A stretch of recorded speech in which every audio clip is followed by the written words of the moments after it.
Cradle, The Rise of the Chosen, Chapter 20, Part 1.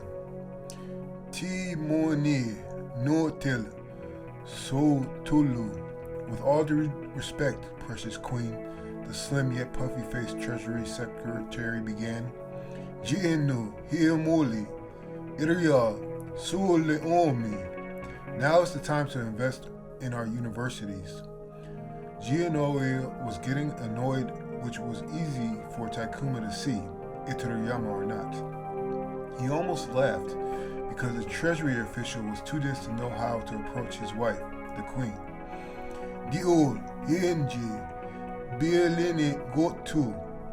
First of all, the gold is still warm from his trip here.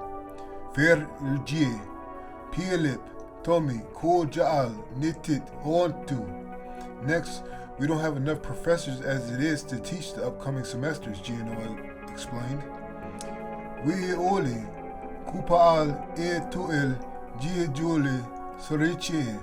All that's to say, we aren't spending an ounce of gold. Until we see what happens, she stated firmly. There were murmurs in the well-lit hall, and Takuma could see them saying that she wanted to figure out a way to keep some of the gold for herself and her family. Assistants were speeding up and down the aisles, probably trying to keep up with forming ploys and transferring information. Lien too loud, me baby. Keep your temper down, my love, Takuma whispered to Gianoe. Here Jamau, Iolit. I wasn't mean at all, she whispered back. So lit, Hijimana. Considering the situation, Plepe, Uilo, Rietoli, Ghana, you have to put on the kitty gloves. Ejitali, it's a lot of money, Takuma stated. She looked at him and nodded in agreement. So Tulu, an elderly man with nice brown skin and a sharp pair of glasses, said. Takuma thought he remembered him as an advocate in service of the Poverty Task Force. Men tuoli, kojimen, while we sit here, jiko lamoye fuyot dioja, in this grand air-conditioned building, nietuol ete aje matume koye. We have a growing number of families. Lietu voli, pelo giemol, that can barely afford one meal a day.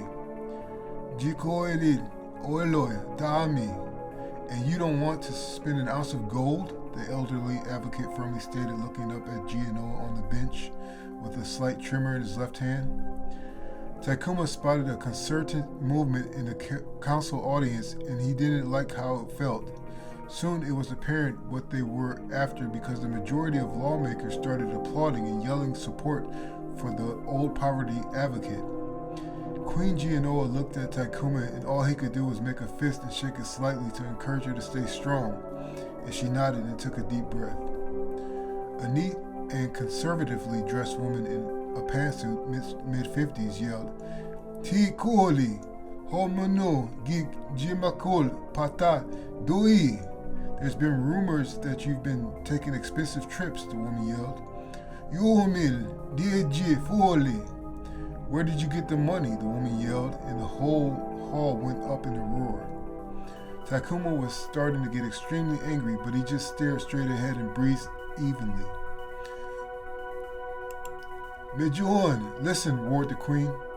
Mejuan, a 30-year-old and upcoming senator with light brown hair and golden skin yelled, Hojim kontieli uyol ritumelome. I heard your wedding costed millions in treasury funds, she projected, and soon the crowd began yelling in unison. Himjimbi, iolaki, we want justice, over and over. Takuma looked over at Gianoe, and she was surprisingly calm, but this situation was really a tough problem to quell. And then a bone-jarring cacophony of sirens went off, and the crowd all looked around to see what, if anything, was happening. Then Takuma saw it.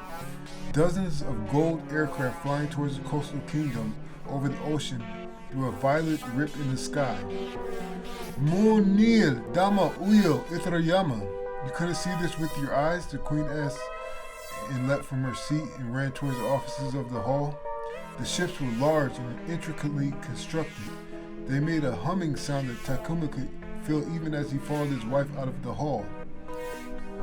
They made it to an auxiliary armory, and Gino quickly strapped on a jetpack and grabbed a couple swords and made to go outside to meet the mystery fleet head on. She stopped and kissed Takuma and said, "Chishni, Pluoti, Oyo, sorry, I know it's not your fault."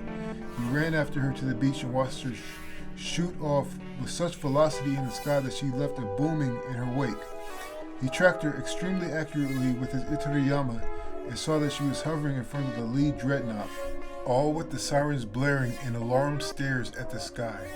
The sirens blared for about 10 minutes more, and the dozens of gold airships made their way to the docks, a little further south down the shore, and then there was a loaded silence among the kingdom. Takuma jogged all the way there and kept tabs on Gino as the ships landed and the passengers started disembarking. He saw her for now, a few yards ahead, and she was shaking her head in frustration. He got close and widened his eyes in question. "Higi Rimba, freaking Rimba," she remarked. "Those do look like ships he would have," Takuma agreed. "No loti ilot. I invited him to our place," she said. "Here Neil. Let's move." They left the docks and walked up an avenue with middle-class apartment property. Young mothers and some elderly were in the streets pointing at the rip in the sky and then looking at the golden fleet resting in the docks. Many people looked stunned and on edge, like they were going to flee the kingdom at any moment. To Takuma's pleasure, most people seemed to steady themselves when they saw the queen walking through the streets. About 2 miles away from their palace residence, Gianoia was joined by the general. He was a slim 50-something-year-old with a gray mustache and boxy flat top.